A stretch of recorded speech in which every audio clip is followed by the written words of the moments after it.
kullu ma haruma aqduhu haruma etahu, yang tak boleh kita ambil juga tidak boleh kita berikan.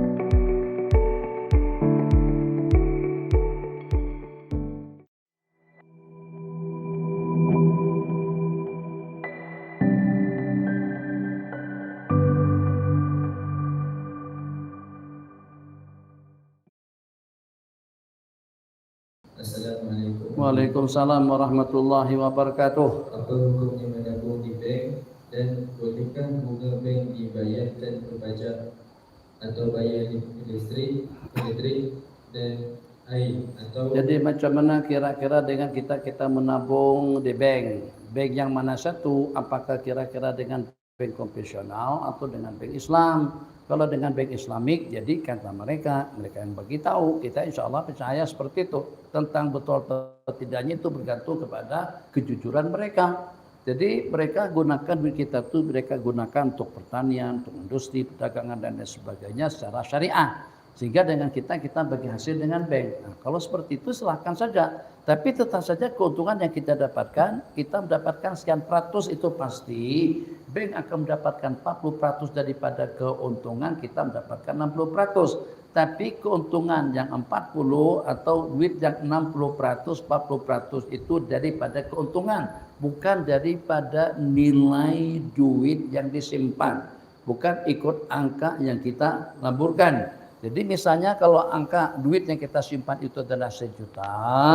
Jadi kalau catat duit 1 juta tadi itu dalam satu MPES misalnya, dalam satu proyek digunakan katakan saja dalam pertanian, perkebunan seperti sawit, seperti kita katakan saja selepas 3 tahun ada hasil.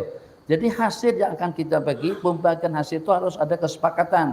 Berapa? 50-50, 40-60, 70-30 bergantung kepada kesepakatan kita dengan bank, kita dengan pengelola. Tapi peratus daripada yang kita bagikan itu adalah dihitung daripada keuntungan. Duit yang 1 juta tadi itu ternyata selepas 3 tahun jadi 3 juta. Berarti keuntungan 2 juta. Nah, kita akan mendapatkan keuntungan 60% daripada 2 juta. Bukan daripada duit yang kita simpan itu 1 juta.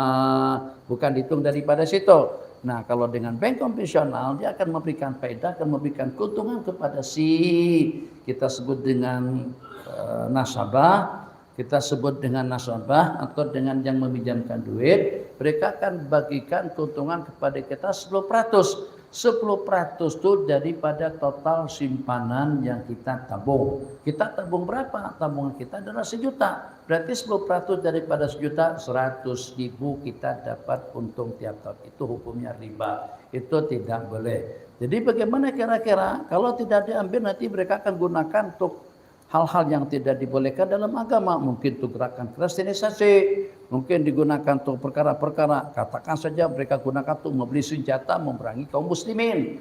Jadi dalam keadaan seperti itu kata ulama boleh saja kita ambil, tapi tetap tidak boleh kita gunakan untuk keperluan kita. Atau tidak boleh kita gunakan untuk makan minum keperluan kita sehari-hari.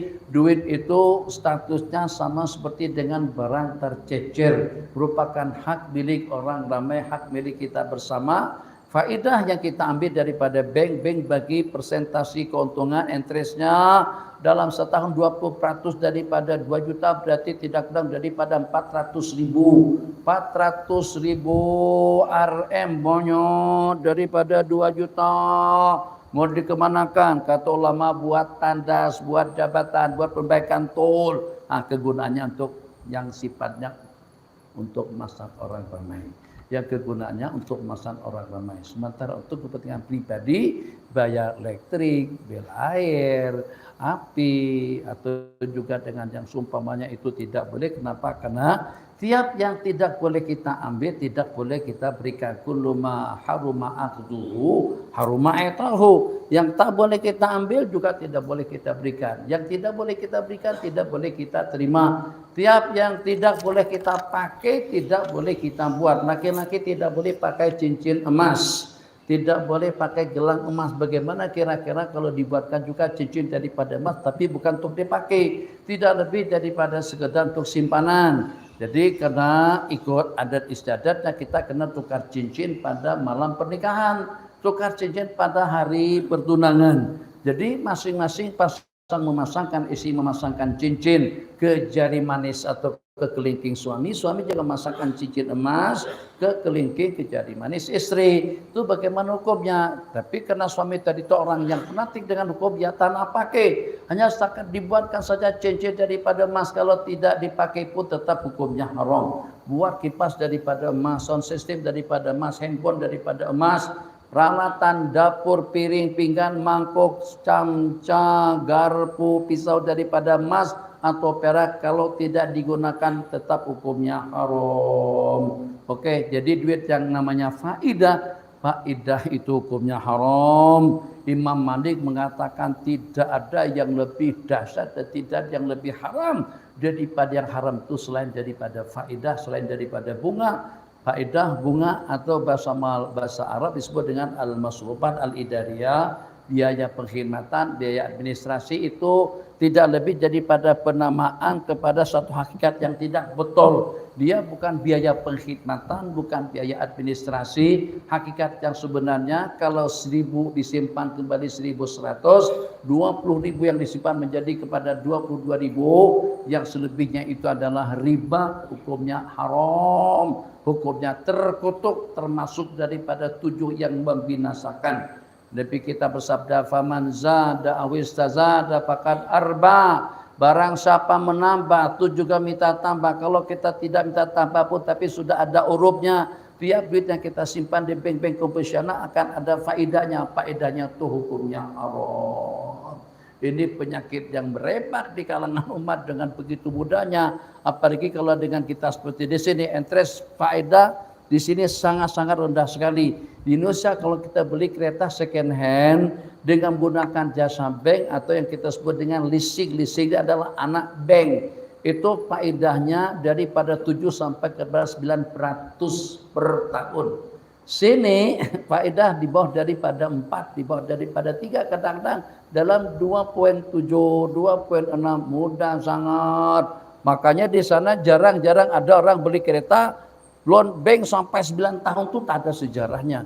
Kalau sampai 3 ke 5 tahun pun sudah confirm harga kereta daripada 50.000 sudah menjadi pada 100.000. Jadi nilai faedah di sana sangat-sangat tinggi sekali yang disebut dengan mudha'afatan yang berlipat ganda. Jadi bagaimana dengan kita untuk kita melihat daripada faedah, kita straight saja kepada bank. Kita berurusan kepada bank, berurusan kepada dealer. Dengan kita berurusan kepada bank, tak nak dibabitkan dengan pinjaman berfaedah. Jadi kita katakan sekarang saya hanya mampu bayar 10% saja untuk rumah yang harganya 1 juta. 1 juta RM kita nakkan pinjaman selama 20 tahun. Tolong dihitungkan uang muka yang saya mampu bayar tidak lebih daripada dalam 200.000 sahaja. Jadi pinjaman yang kita harapkan itu adalah 800.000 RM. Jadi berapa hitungannya? Mereka akan hitung. Jadi hitung naik angka.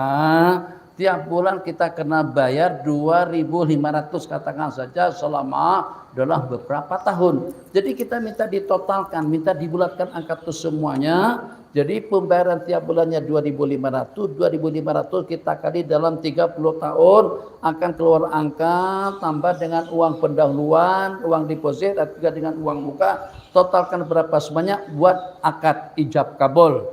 Jadi bank mengatakan, aku jual 1 unit rumah dengan harga 1.230.000 RM dengan bayar mukanya, dengan depositnya 200.000 dan juga dengan bulanan sebesar 3.179 ringgit selama 30 tahun. Nah, itu mulus.